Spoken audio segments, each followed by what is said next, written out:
Thank you for attending the Illinois Speech Language Hearing Association's educational series.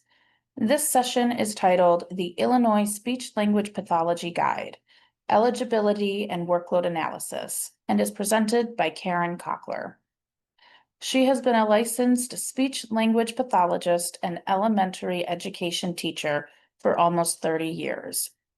She has worked with preschool through high school, regular and special education students who presented with a range of deficits, including those related to articulation and phonological disorders, fluency, moderate to severe receptive and expressive language disorders, auditory processing disorders, and autism spectrum disorders.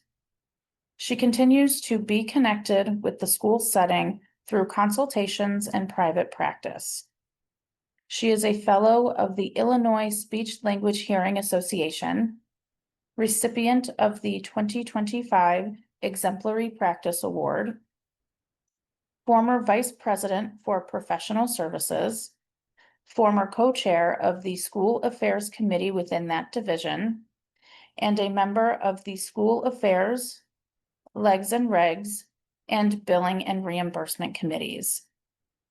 She represents ISHA on the Speaking for Children Coalition and also serves as ISHA's State Education Advocacy Leader for Illinois. The objectives of this session focus on knowing the history of and the ability to explain critical requirements of laws, regulations, codes, and policies relevant to workload analysis. The objectives also focus on demonstrating an understanding of the guide and how to use the workload analysis forms and to recognize impact on students when workloads are not balanced. After attending this presentation, you will be able to explain the history of and the critical requirements of laws, regulations, codes, and policies relevant to the workload analysis, use the Illinois Speech Language Pathology Guide, Eligibility and Workload Analysis, and explain the impact on students when workloads are inequitable and the importance of upholding ISHA's Code of Ethics and the Illinois Educator Code of Ethics. We thank you for taking the time to attend this session and hope you enjoy it. If you have any questions, please feel free to email membership@ishail.org. Hello and welcome to this presentation on the Illinois Speech Language Pathology Guide, Eligibility and Workload Analysis. My name is Karen Cochler and I've been a speech language pathologist for 27 years. Prior to completing a program in speech language pathology, I was a middle school science and reading teacher. Most of my career has been spent working in the schools. However, I do have experience working in a rehab facility with birth to end-of-life patients. I've recorded 2 presentations for ISHA's new educational series. This particular one and the other one is on workload analysis, advocacy, and challenges. So I hope you will find the understanding and support you need with this pair of presentations. I have no financial disclosures to report. My non-financial disclosures are that I am a member of both ISHA and ISHA. I participate on several committees for ISHA. I'm also a member of a group of leadership from all 5 school support personnel disciplines: school psychology, nursing, social work, counselors, and of course, speech language pathology. By the end of this presentation, it is my hope that you will be able to know, and at least in brief, the history of the laws, regulations, codes, and policies relevant to workload in Illinois schools, that you will be able to demonstrate with confidence an understanding and use of the Illinois Speech Language Pathology Guide, and 3, that you will be able to recognize the impact on students when workloads are overwhelming, and the importance of upholding ISHA's Code of Ethics and the Illinois Educator Code of Ethics. To address learning objective number one, knowing the history and being able to explain the critical requirements of the laws and codes, etc., we're going to go ahead with that. So the first thing is that, as Maya Angelou said, you can't really know where you're going until you know where you've been. Many SLPs before you have fought for manageable caseloads. Since in the 70s, there were no caps, SLPs might have had over 100 students on their caseloads. Since then, the characteristics of our caseloads have become more complex. In the 70s, caseloads were comprised of students who were presented primarily with articulation, fluency, or voice disorders. Years of research have uncovered phonological awareness, receptive and expressive language, social pragmatic language, and most recently, swallowing disorders. The movement to return students with very complex needs to their home schools have also contributed to the burdens placed on school-based SLPs and special educators. Yet the expectations on us have remained the same. So not only did SLPs have large caseloads, but then they also faced the complex needs of students with more challenging disorders. Knowledge of this history will provide you with the language you need to be most confident in your advocacy efforts for your own best practices and for your students.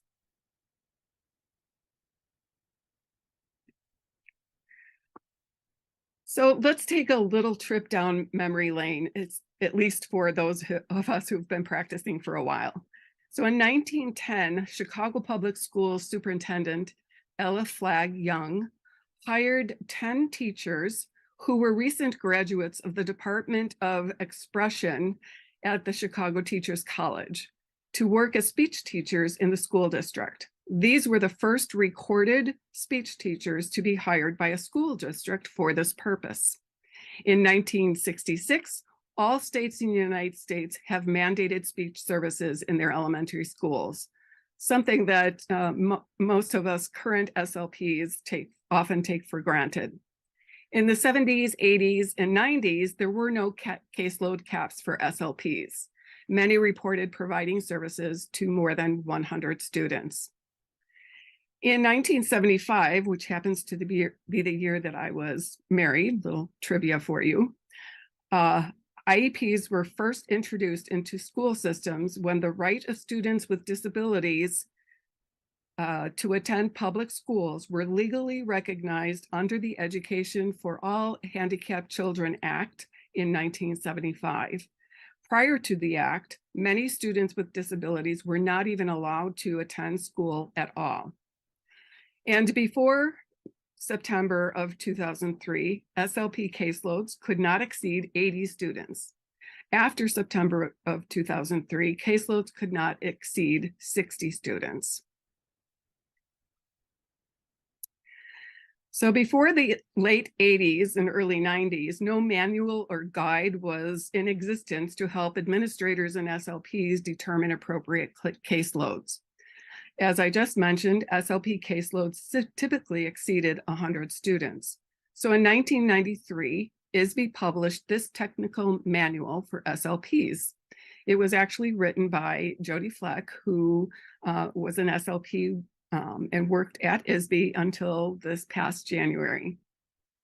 So this the primary focus of this manual was to talk about or describe the roles and responsibilities of SLPs and on severity ratings for identifying caseload units. So based on severity ratings, caseloads would be limited to 100 units, kind of an arbitrary number. No updates or changes were made to that manual. And so in the early 2000s or mid 2000s, the School Affairs Committee, we decided that we would take a look at it and maybe update it for us.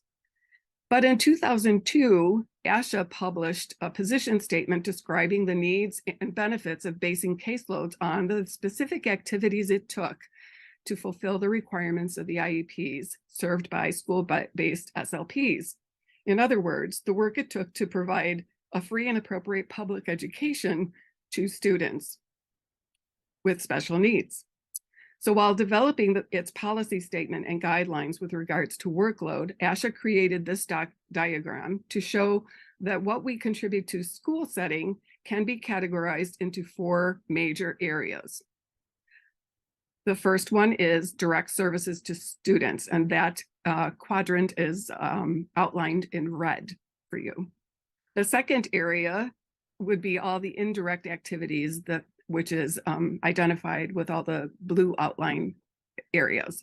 So those activities would be activities that support students in the least restrictive environment and general education curriculum. Also in the indirect services area, those were activities that support students in educational programs, those who had IEPs and 504 plans. And then finally, activities that support compliance with federal, state, and local mandates. As this visual shows, we spend most of our time indirectly helping students, all those areas outlined, all those activities outlined in blue. And so during our contractual days, however, we must spend most of our time providing direct services to students because that's when they're available to us. Unfortunately, we've all gotten into the habit of taking work home that we couldn't get done at school or staying late at school because we couldn't get the work done during the day when we were working with students. So much of that work, indirect work, is left to us to address at other times.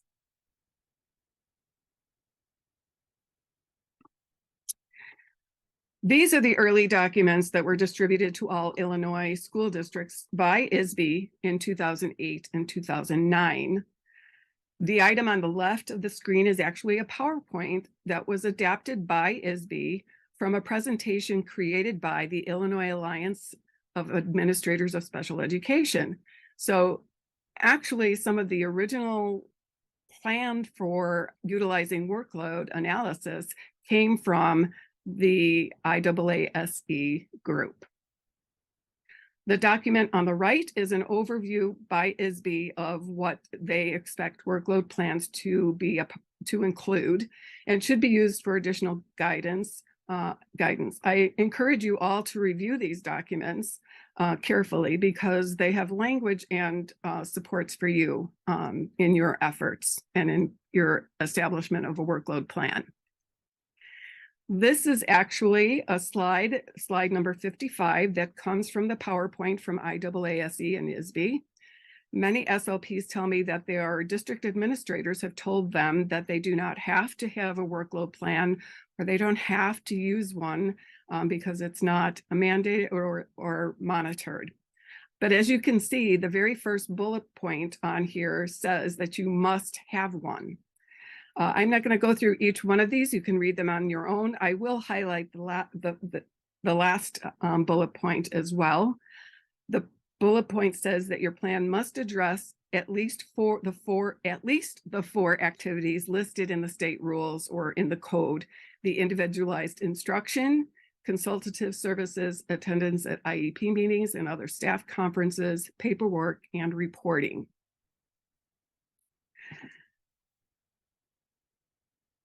This information sheet should be familiar to many of you. It was created by ISHA in 2010 to kind of give everyone a visual of the activities, roles, and responsibilities that we bring to the school setting, that we address as we work daily. I'm not going to go through it too much. It's very self-explanatory, but I usually kept a copy of this up on the wall in my office so that administrators, teachers, and parents could see what we bring to the school setting. I'm also not going to go through the definitions, but they are linked at the end of the presentation for your review. I get different explanations for things depending on who I talk to, whether it's a state representative or a lobbyist or an administrator. So I've kind of put together all of the definitions that relate to these words: laws, statutes, acts, regulations, rules, and codes. You can review that at your leisure. So these are the images of the official documents that appear in the law. Also, if you go to ISBE and click on their folder for special education, you can scroll down to the laws and regulations and policies section, and you will find these documents. I've also spoken with an Illinois state representative who has said to me that the word shall is an imperative, meaning it's something that must be done, and it is a direct instruction. So if your administrators are telling you you do not have to follow this, they are incorrect. This is the law and it must be followed. So let's just dive into this really quickly, briefly. I've talked about this an awful lot. You can find the language yourself, but I think looking at it specifically, there are specific directives in here that must be included in a workload analysis plan. So each entity or district shall implement and maintain limits on the work of its special educators, so that all services required under a student's IEP, as well as all needed ancillary and support services, can be provided at the requisite level of intensity.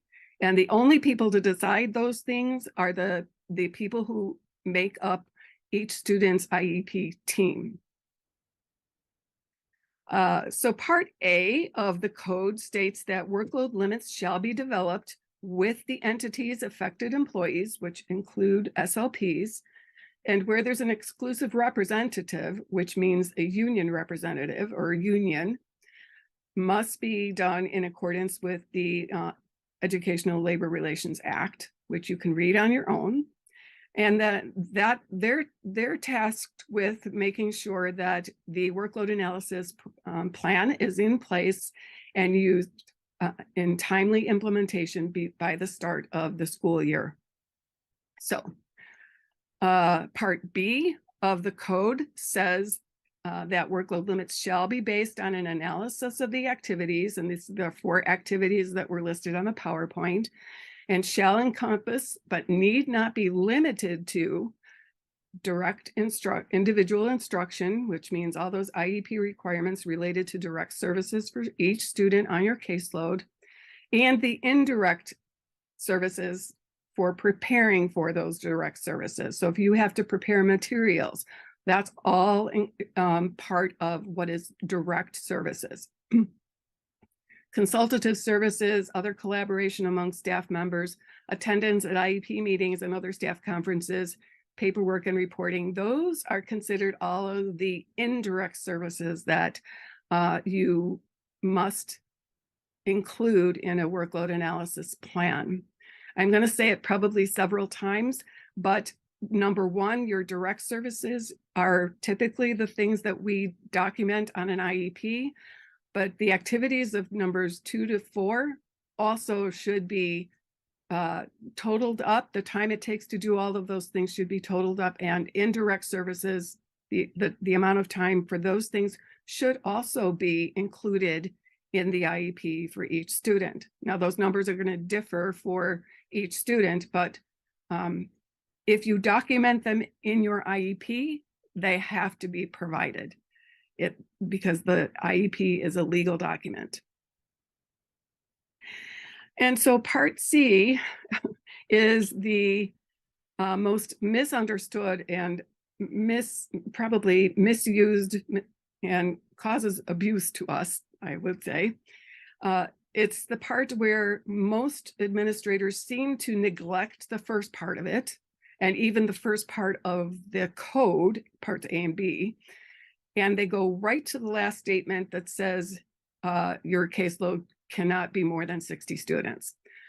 So there is a facts sheet on ISHA's website under school affairs and under workload or eligibility and workload analysis.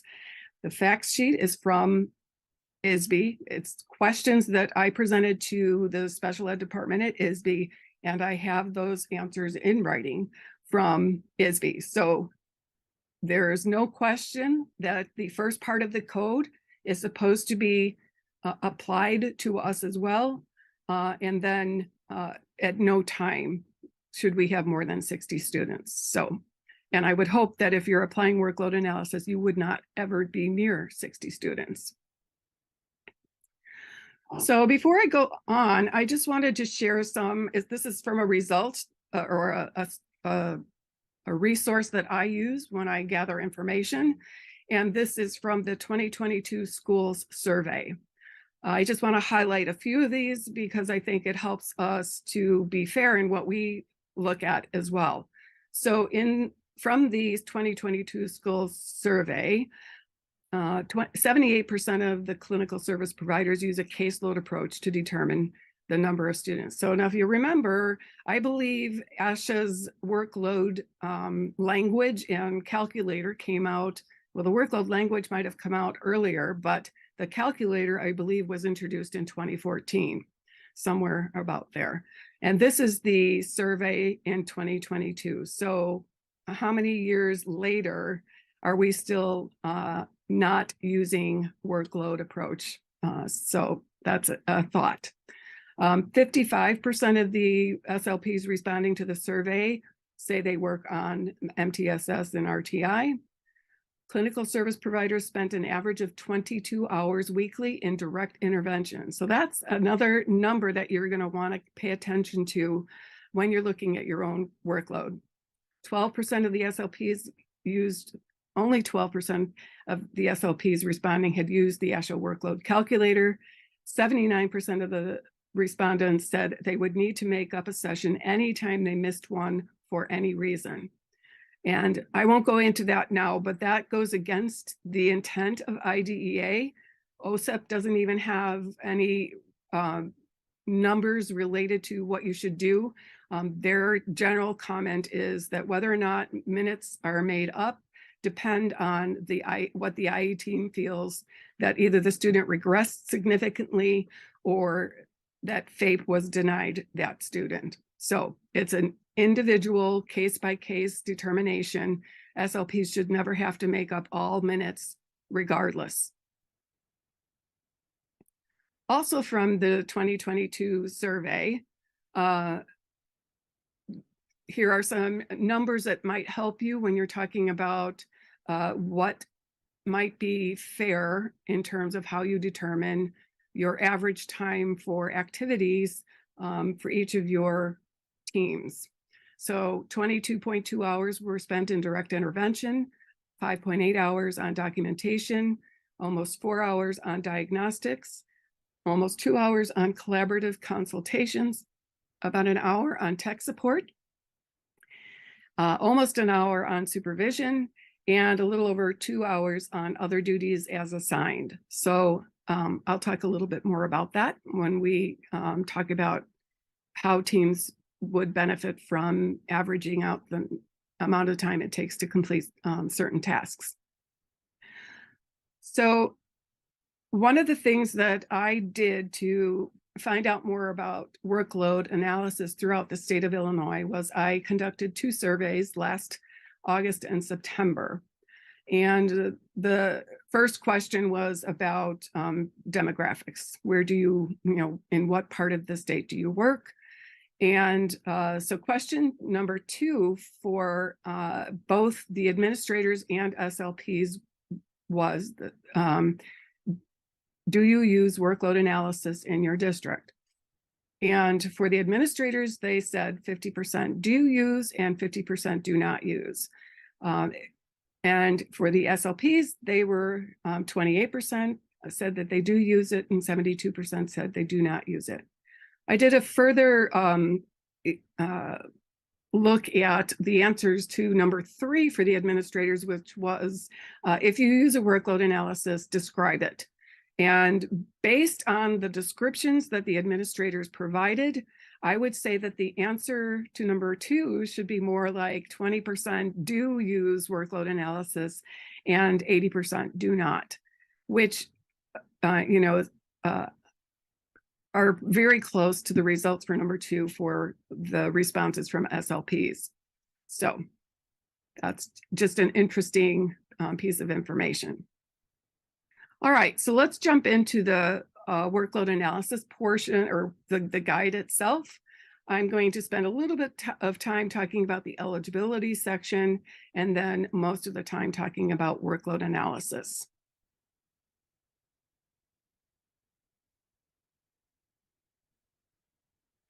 Okay, so in general, the speech language pathology guide has been developed to provide guidance and support to uphold our ethics and best practices.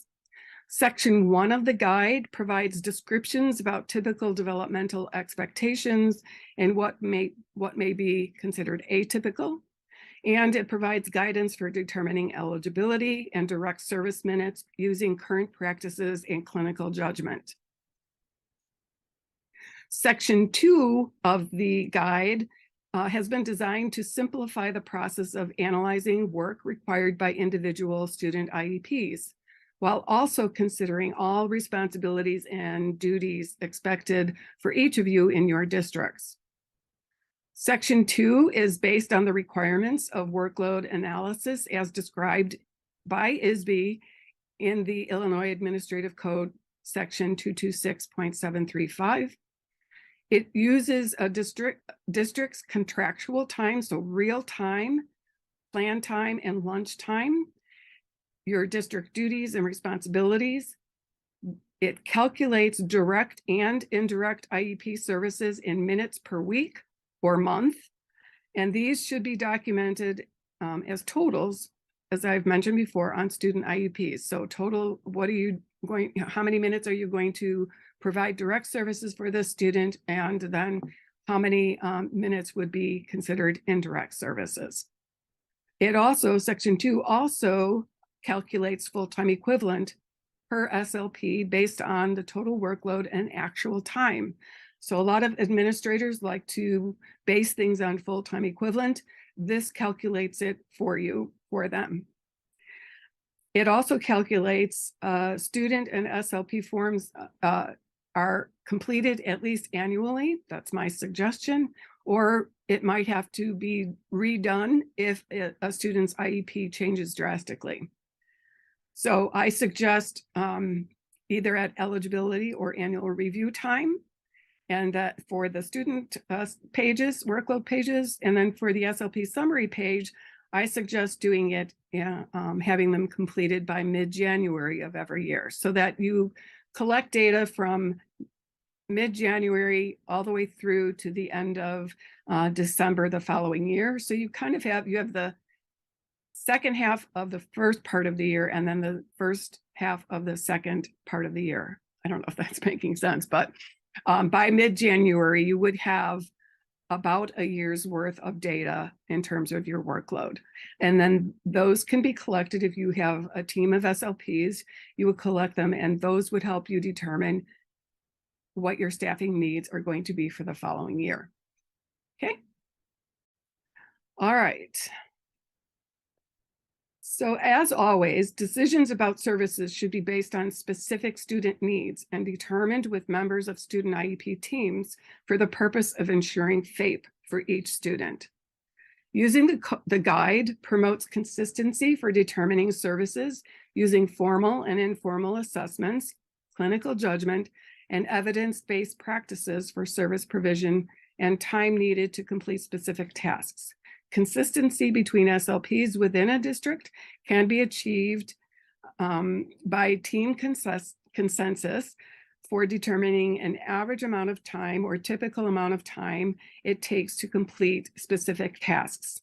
So spend a team meeting trying to talk about each of the activities that are listed on your on the student workload page, and then talk about your district requirements, and you can come to an agreement, an average of that. Now, if you need more time than that, then you soak that up yourself. If you don't need as much time, then good for you. Great. Okay, so we'll talk about finding average times. There, I do have a sample worksheet that we can talk about to help you with that. Okay, the student workload forms are transferable between other SLPs within the district. So if for some reason you're over a full-time equivalent and your administration deems that you are in need of assistance in your building, then another SLP would take over that excess and you would transfer those workload forms from those students to the other SLP. And finally, the guide and workload analysis are based on real time, not arbitrary units. Okay. So some additional considerations for using workload analysis. First, it's important to remember that not all SLPs will have the same caseload number, but workload will be equitable and balanced per full-time equivalent SLP. Unequal caseloads, but equal workloads. The number of evaluations, IEPs, et cetera, will likely be greater in pre-K through primary and intermediate levels and lesser in middle school and high school. Administrators should expect that SLPs for pre-K, primary, and intermediate grades will have heavier workloads, resulting in smaller caseload numbers. And finally, I have created a chart that shows all the activities for which we're responsible for, and then highlights what an SLPA can assist you with. So you can look at that chart. I'm not sure if it's still slide 28, but it is linked in the back under resources. Okay. Another list of considerations is that diagnostic team, if you are a diagnostic SLP or case manager, if you perform any of those, but none of the other direct services to students, if you're only responsible for evaluations and or case management, you will add minutes so you'll create a student form for those students for whom you need to provide those services, and you will only include those sections, you'll only document minutes on those activities. The other SLP providing direct services would document everything else for that student. So some students might have two SLPs that are working together to provide services. And so there will be two forms for that student, but that just depends on your district. Workloads will be based on those minutes in addition to the requirements as employee on the SLP summary page. Okay. The time spent fulfilling district duties and or activities relevant to non-IEP students should be included on the SLP summary page under number 4, district required meetings or duties. So if you don't create a student page for your MTSS RTI kids, you would document those minutes here. But there is a section on the student page if it's just easier to create a student form for those students who are receiving informal services. So whatever way your district, your team decides to do that is up to you. And then finally, workload analysis forms should never be included or kept in student files.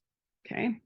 Also, another question that I've been asked to provide help on is I've been asked about like the 3-in-1 service delivery option. It is not a workload analysis form. You know, the service delivery options are not used for, they're not used for service delivery. Or they're used for service delivery, but they're not used for workload analysis. So workload analysis is what is considering all the work necessary to provide FAPE to your individual students per SLP. And it given your student availability and then the SLP's contractual time.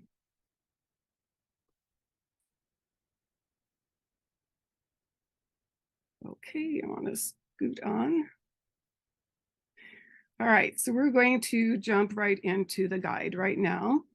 And we're going to talk more about the actual section 2, the part about workload analysis. So the very first step in workload analysis is to make sure that your computer has Adobe Acrobat Reader. It's free. Most school computers probably already have it downloaded on your computer, but if not, ask your tech department to download it for you. It's free. And you will need it because the workload analysis forms aren't functional unless you use it.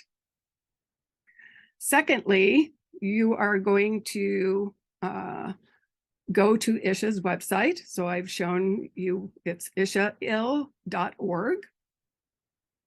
And then the third step is to click on Member Resources, which you can see along the dark blue line at the top, and it's the fourth item over, Member Resources. And then the next step is to, on the left, you'll scroll down under School Affairs, and then under Eligibility and Workload Analysis. And then next on the right, you'll see that once you open up that page, you'll see the Illinois Speech Language Pathology Guide and section 2, the 2 pages for workload analysis only. Now, while I've been working on this presentation, I've had my friends at Bostrom who manage things for ISHA work on splitting those 2 pages. So right now, if you click on the section 2, it will be both pages together. But soon it will be posted on ISHA's website as 2 separate documents because you only need the student page. You need those, one for each student, but you only need one of the SLP summary pages for yourself. And right now, when you save section 2, the workload pages only, you're saving 2 pages for each student. So hope you will appreciate that. So once you open those up, you will need to download each of the documents. So right now there's 2 documents, the guide and then the workload forms. But as soon as possible, there will be 3 documents listed there. One is the guide, one will be the student's workload form, and then the other will be the SLP summary form. So you will download these documents to your computer. You'll create your own folder for them, and you can name the forms your own templates. And then when you go to use them for each student, you will save them under in a separate file. You'll save them under student workload forms. So that's basically what you do to put them on your computer because you don't want to fill them out on ISHA's website. So I suggest renaming the guide. So for example, I would say Karen's Speech Language Pathology Guide. And for the 2 documents, I would say save it as Karen's student workload form template and Karen's SLP summary template. So however you want to do it, but save it to your own computer. Okay, this is what the guide and the first part, section 1 of the guide looks like, the cover page, and then there are, I think, 10 pages of areas that we address as speech language pathologists in the schools. So there's, and then the first couple of pages of the guide are some informational pages. So you will look at that as well. Okay, so here is the document that I was talking about in terms of working together to identify, to agree upon the number of minutes it'll take you to complete certain activities. So if somebody is higher than everybody else, use that as the high number and then average everything out. Find who takes the who's quick at their work, and then average those numbers out and document them in the document on the 2 pages on the right. These are listed in order of activities that are listed on the student summary page, student workload page. And then after, on the second page, the bottom half of that are the activities that are specific to your SLP roles and responsibilities and duties for the district. So once you all come to an agreement about what those timeframes should be, then everyone on your team would use the numbers on these 2 pages to fill out the student pages so that everybody is consistent and fair. One of the complaints that I received on the administrative survey was that there are some SLPs who tend to inflate numbers. And so this way, everyone uses the same. No one can complain that one is inflating numbers and the other is not. The document on the left is the document that highlights what SLPAs can do to help you. And really, if you count the number of activities here, it basically comes to half of what you do can be covered by an SLPA. So I include that for your information. Okay, so this is a sample. This is one of my last schedules when I was working in the schools. It looks kind of complicated, but basically it was my schedule. The gray, the 4th day over, all in gray, those were days that we designated for meetings. If I didn't have meetings all day, then I used that time to evaluate students and to write reports or prepare IEPs. So I just show you that. The next page is another sample. And so basically the other thing that my friends at Bostrom have done for me is I've simplified the method to determine how many minutes per month you have available for direct services for students. So all you need to do is add up your session minutes per day. So on Monday, I had a session that was 10 minutes long, another one that was 20, another one that was 30, one that was 45. So you add up all of that time and now I didn't do that on this page, but I think this is the number of sessions I had. You don't need to know the number of sessions you have anymore, and you don't need to know how many students are in each group. You just need to add up your direct time minutes per day for each of your students. And you are going to put that time on your summary page, and I'll show you that in a minute. But here is the student page, and at the top there's demographic information. So you're going to fill that out. It's tabbable, so you just need to tab to each section. If you are a case manager only, you would click on that box. If you are the service provider only, you would click on that box. If you are both the case manager and the service provider, you would click on the 3rd box. And down below are all the activities that you most likely will need to address. Not every student, you won't have to address each one with every student, but you would put a time frame in the column on the right for each activity that you are responsible for this particular student. So if you want to document what those specific activities are, and then add the total number of minutes per month in the column on the right, that's what you would do. Now, if for some reason there is an activity that you do regularly that is not specific on this form, find the most applicable activity on the left and document what that activity is specifically in the notes section, and then document the number of minutes per month that you address that. So that's the student form. This is the summary page for the SLP, and I am so happy that I've figured out a way to make this easier. There are a few things that you will need to fill out still. But for example, at the top, these are where you're going to list your students. So by initial, once you put in their total workload value or minutes per month from the student page, once you put that in and you add their direct minutes to this column, it will automatically subtract to determine the total indirect minutes per month for you. So when you do this, you will have total direct minutes and total indirect service minutes. And these are the numbers that I'm suggesting you include on the IEP for that student. So these minutes will all be auto summed up for you, the total values, the total direct minutes, and the total indirect minutes. And those will auto-populate down in number 3. So section 1 is the first 4 columns, section 2 is the next 4 columns, and so on.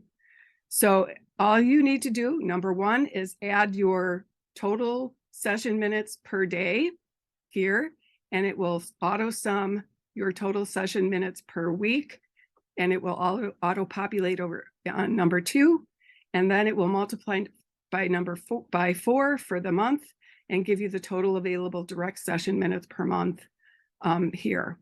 So the numbers where, or the areas where there are zeros, those are areas that are auto populated for you.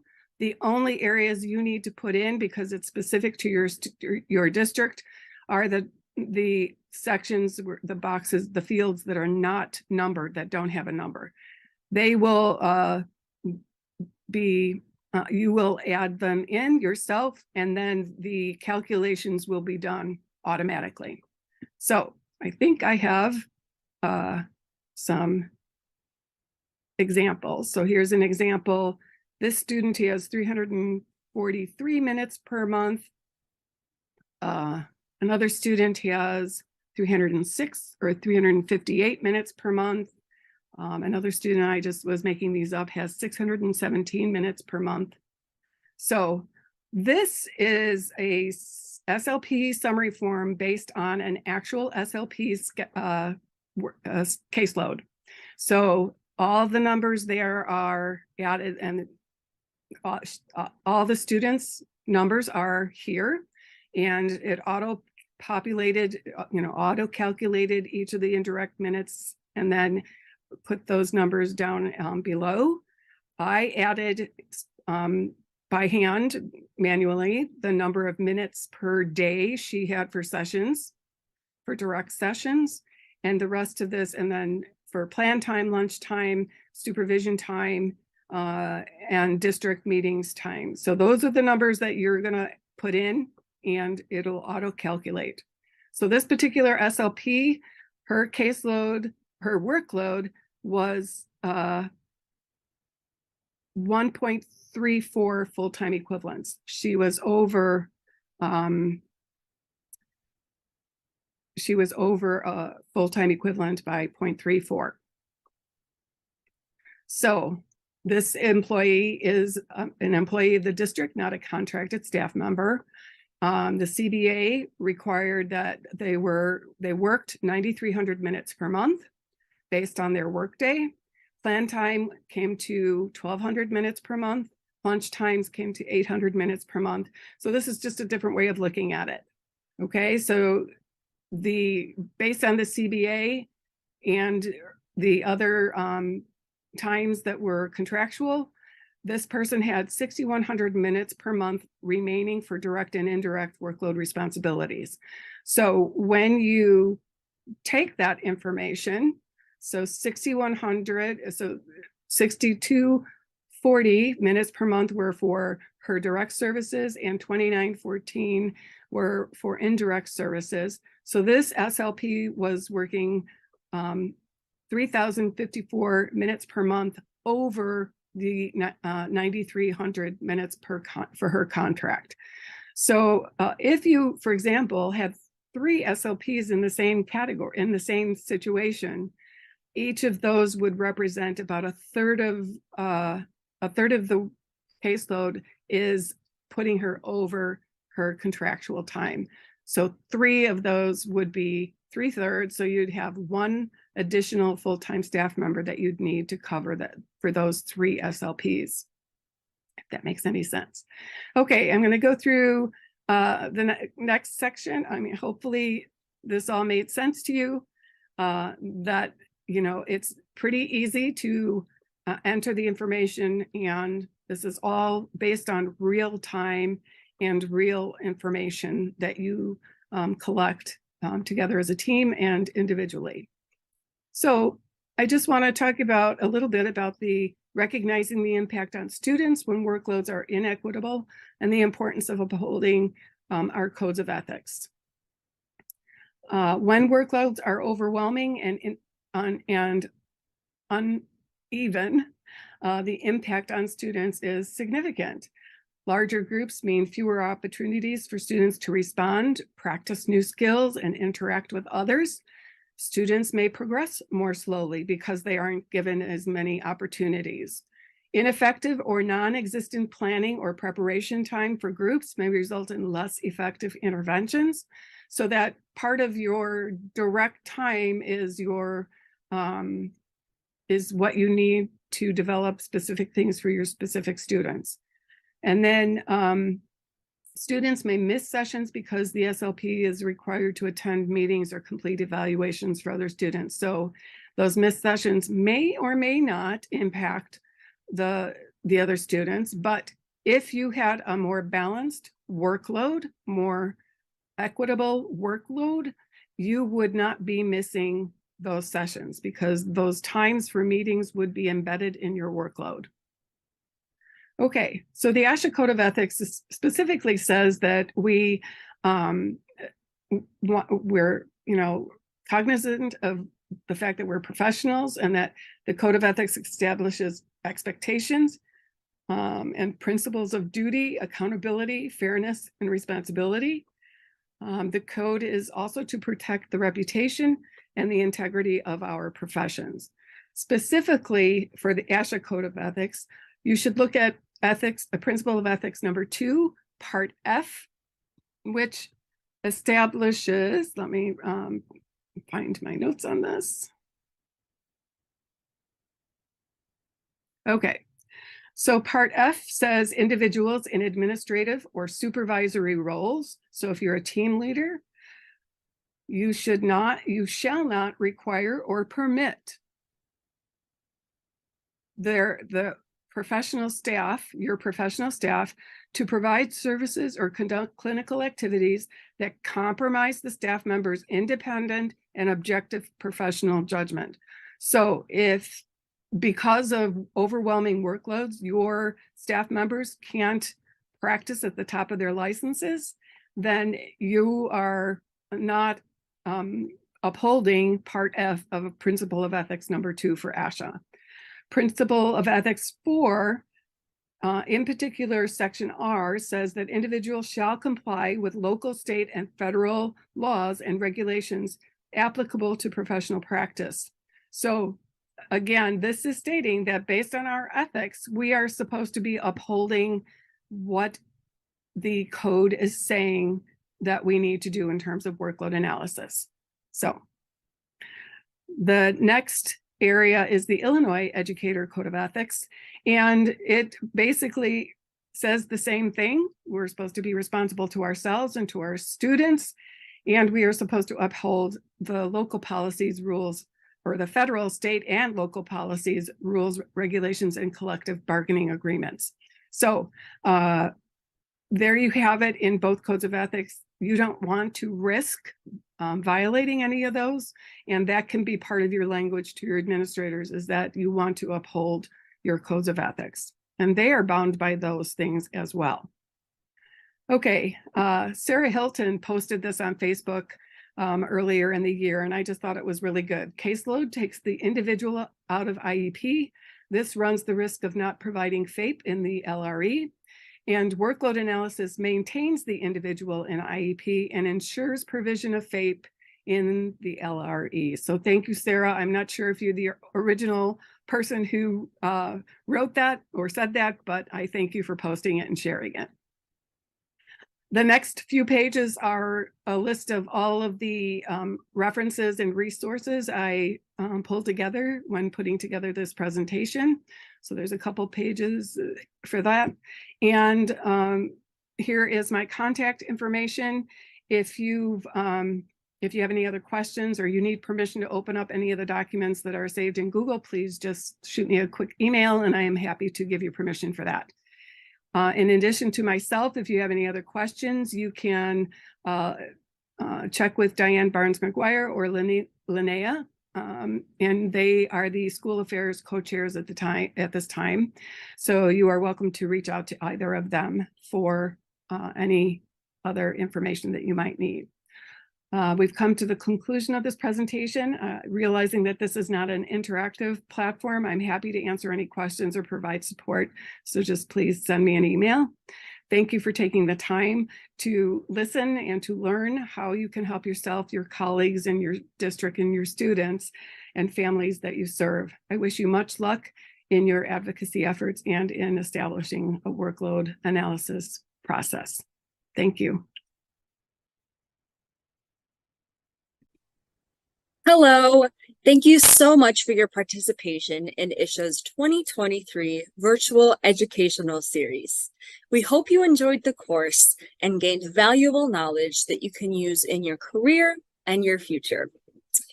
In order to gain credit for the course that you viewed, it's important that you complete the course participant form.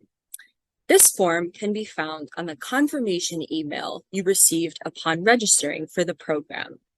If you cannot locate this form, feel free to reach out to us by emailing membership@ishail.org or by calling us at 312-644-0828.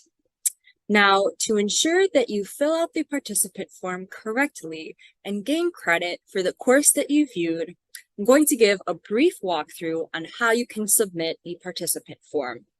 In order to do so, I'm going to share my screen. Here we have our Virtual Educational Series participant form. As I mentioned previously, this form can be found on your registration confirmation email. Please note that this form is not located on the Educational Series website. The form will begin by asking you your first and last name. For the purposes of this video, I am going to fill in test for all fields. You will then be asked if you would like to report the CEUs you gained from this program to ISHA. If you do not want to submit your CEUs to ISHA, simply select No and feel free to leave the below field blank. However, if you do want to submit your ISHA CEUs, select Yes and make sure that you input your ISHA ID number in the field below. Please note, if you do not fill in your ISHA number here, your CEUs will not be reported to ISHA. Moving forward, you will be asked to fill in your email and your address. Again, for the purposes of this recording, I have simply input test. At the bottom of this form, you will select the course that you viewed from the educational series. Please note that you can only select one course. This is because you must submit a separate participant form for each educational series course that you view. So if you view all 8 courses, you will need to submit this form 8 times. For the purposes of this video, I have selected the first course. We will then hit Next. This will bring us to the course evaluation and assessment portion of the participant form.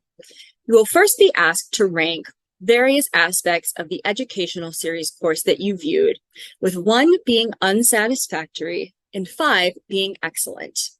The categories include lecture and presentation, content and relevance, as well as total session evaluation. You will also be asked if the program met the course objectives. The course objectives can be found on the Educational Series website. Moving forward, we will get into the assessment portion of the participant form. You will be asked to list 3 things that you learned from the session that you viewed. Make sure that you only list 1 thing learned per field. After this, you will also be asked how you can apply what you learned from the session to your workplace. Make sure to be specific with this question. Moving forward, there are also fields where you can leave questions for the presenters if you have any. If you don't have any questions, feel free to input none or NA. Finally, before submitting this form, we would love to hear your feedback on the program, as well as any comments or recommendations for future courses or future programs similar to our 2023 virtual educational series. Once you have all of these fields complete, select Submit, and you will be good to go. Again, thank you so much for your participation in ISHA's 2023 virtual educational series. We sincerely hope that you enjoyed. If you have any questions, feel free to reach out to us at membership@ishail.org, or, as I mentioned previously, by calling 312-644-0828. Have a great day.